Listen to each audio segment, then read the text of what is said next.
it turns out that we're infiltrating ourselves at the end of the day, because they taught us to hate ourselves. But we're not the enemy.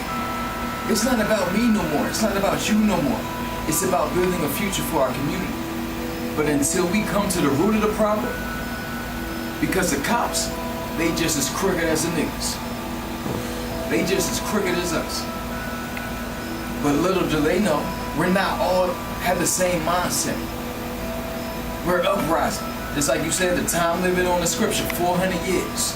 The 400 years is up. We awake. We enlightened. We enlightened. And I'm going to teach my brother, I'm going to teach my sister, I'm going to teach my king, and I'm going to teach my queen on what to do and how to capitalize off of my mistakes. Because when you look back and you watch this video, you're going to understand exactly what we're talking about and exactly how we move. Who's the enemy? The enemy is... What is the enemy?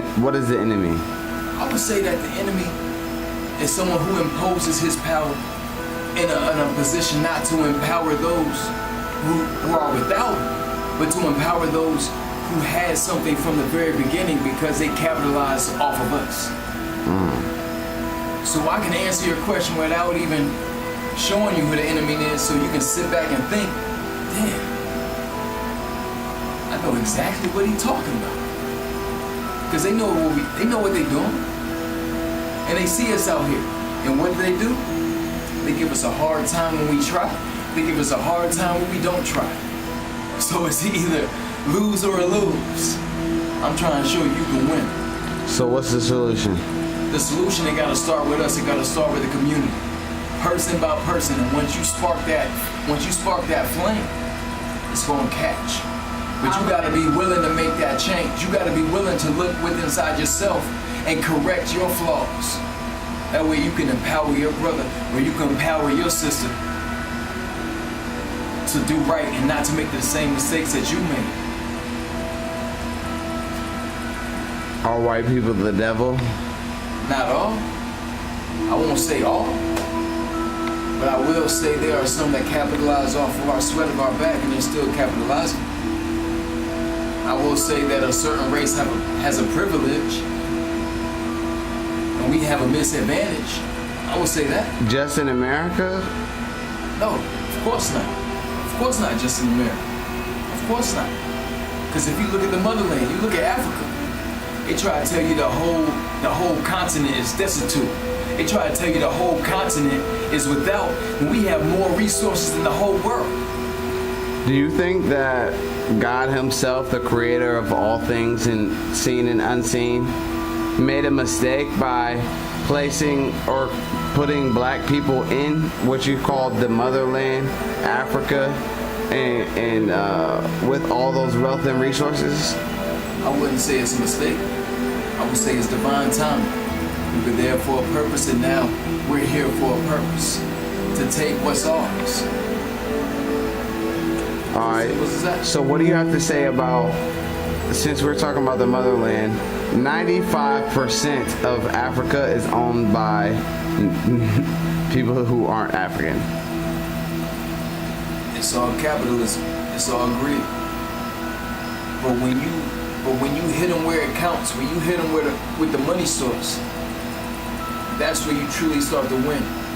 Because it going back to the resources that's in Africa. The same place they try to paint a picture that we're without, that we don't have. Everything is in the soil. Everything is in the soil.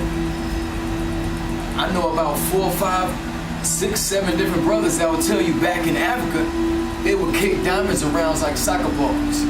Because they didn't know the true value of diamonds. But then the next man come in, and he gonna sell you the same thing at a premium, and you gonna buy it. He gonna sell you this at a premium, and you gonna buy it. But who built that leverage for him to even stand in that position? We did. You gotta go to the source. You gotta resource. You gotta research. All right. So one last question. I don't have the pictures here, but I was watching this thing, and they did this documentary or whatever. You know who Marcus Garvey is? Marcus Garvey, I heard about him. I could be more aware of him. Alright, so Marcus Garvey completely separated from the dominant white society and organized 15 million Africans globally and had basically the Black Wall Street, right?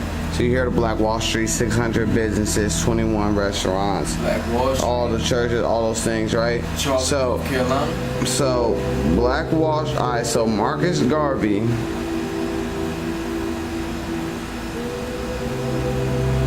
Malcolm X,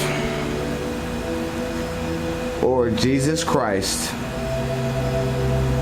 who has had the greatest impact on your life right now, and who do you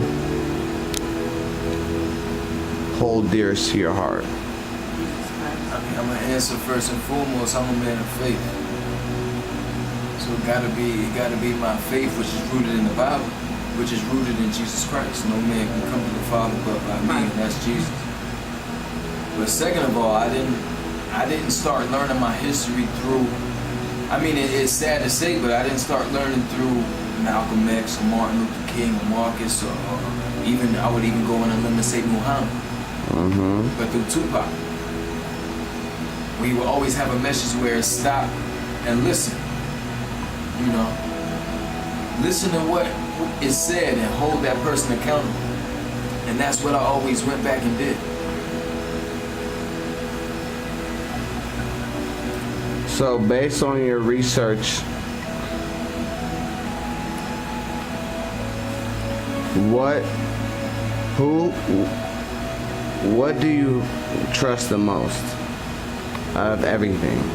I trust that instinct which inside of me, that voice, that tells me what to do and how to do it and what kind of manner to do it in. What would you call that voice? Some say it's a conscious, you know. Some say it's the Holy Spirit. I would say it's both. Would you call that voice God? I would.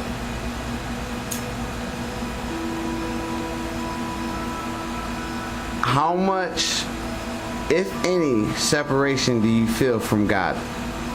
Separation? I feel like really there's no separation, because when you look at the whole theory of God, you can't speak about a being that's alive in terms of saying that it's dead. So anything that is quote unquote dead is alive, because we all come from dust, but then we leave to dust. So energy never dies. So I'll say that God is within me. God is within every person that I come encounter with. And when that person or who this, that, and the third is not here anymore, that person is still here because they lived through it, and I lived through it. Is God seen or unseen? Both.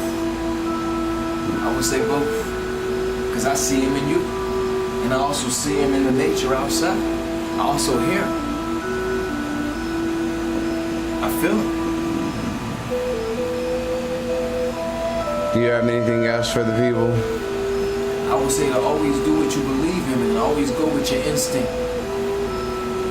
Never execute an action that wasn't inspired by your soul to do in the first place. Don't live under somebody else's restrictions or obligations for you. Do what you have for you and do what God's will is for you, and you will live in abundance like we're supposed to. How does one find the will for God for them? First, they gotta stop. They gotta stop doing what they want to do. They gotta stop doing what they think their life is supposed to be. They stop, and then they listen. Because you can't listen if you're still talking. You gotta stop and listen. Meditate. Sit there for a while. Put the pieces to the puzzle and figure it out.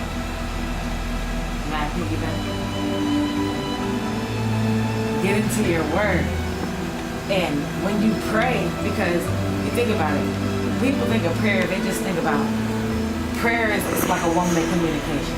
You think about when they say like a relationship with God is the most important relationship you have. Like, say if you had a girl or had a man, like I'm calling, hey baby, how was your day? This went on, I'm feeling this, I'm mad about this. I don't like this. I this. And then people can never fucking do nothing for us. But when we go, hey God, you know, look, one, saying, because if we walk and live in a world thinking that everything is okay and nothing is bad, you know what I'm saying? Or nothing is evil, how can you find out one who is nothing but love, pure, kind, disciplined? He will discipline you, but loves you like no other. Like, you will be at your worst, but then when you get there, you know, a couple months, a couple years, and it's like, how did that happen? We can sit and say, oh, I did it. You didn't do that. Well, you can say you did it. That's cool. You know what I'm saying? But who did it? God did it. Who's God? Who is God? The Most High. My Father, your Father, His Father. Wait. The God. Father. Wait.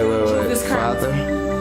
Father. Wait. Yes. Father, Comforter, friend, healer, doctor, lawyer. You name it. All of that. All of those things. All of that. Yes. Physically or in the world that's unseen? Both. How? How physically? How either of the ways. Okay, because we can have all the training in the world. At the end of the day, we're all human. Anything can happen. So let's. Are we human? Wait. Are we human? And we are in the human form. Yes, we are natural being. We are. But what is our essence? What do you mean? What is our essence? What is your essence? Is it human or supernatural? I'm a supernatural being having a natural form. I'm a supernatural being in a natural experience. Period. Supernatural being in a natural form. Period. How can God be physical? Because at the end of the day, people can come and make whatever conclusions they want. I'm a firm believer that God doesn't call the qualified, He qualifies the called. Meaning, if I call you, it don't matter if they say no, they say no, they say no, he say no. If I call you, I'm going, when people be like, I had no idea. How did this happen? What did they think is law of attraction? Tie that to God. Because at the end of the day, yeah, God, I'm praying to you. I'm talking to you. But Lord, when do I get quiet and allow you to listen to me? When do I meditate not on my word, to not lean onto my own understanding, but to and always acknowledge you and trust you to go where you would have me? Who's you? God. Who's God? I've already answered that. What is that? Is it the same exact answer as what you said before? Who is God? God is everything. God is everything. That's interesting. And whether people acknowledge Him in everything or not, that is a personal choice. But if we're talking about my belief, then, you know, that's what it is. I understand everybody was sent. We can sit up and hey, it's 1 minute left in the video. Fine. What I will say is we can sit up all day and say we came from kings and queens. A lot of us did. But somebody had to build those fucking pyramids. Everybody ain't come from a king and queen. Everybody ain't come from a king and queen. Whether we enslaved our own people and they were good. Everybody didn't come from a king and queen, because kings were not building and putting that labor in for those pyramids. If that was the case, and in my belief, let my people go for what? Us again. So everybody didn't come from kings and queens. We can look at the hieroglyphics, we can look at this, we can look at this. When we say, I heard earlier, you know. So what is your main point? Are you separating black people? I'm not separating black people from anything. I'm just making a statement, and if it doesn't make sense to you, then I don't know. No, I feel I'm just like I'm asking saying, for the viewers. Right, and for the viewers, I'm saying exactly what I mean. Like, it's not a what do you mean or anything. Like, I'm saying what I mean. Just like I said, all black people did not go. We all. So how do we know who came from kings and queens or not? We don't. So is it better to assume that we didn't come from kings and queens, or we did? We can assume that we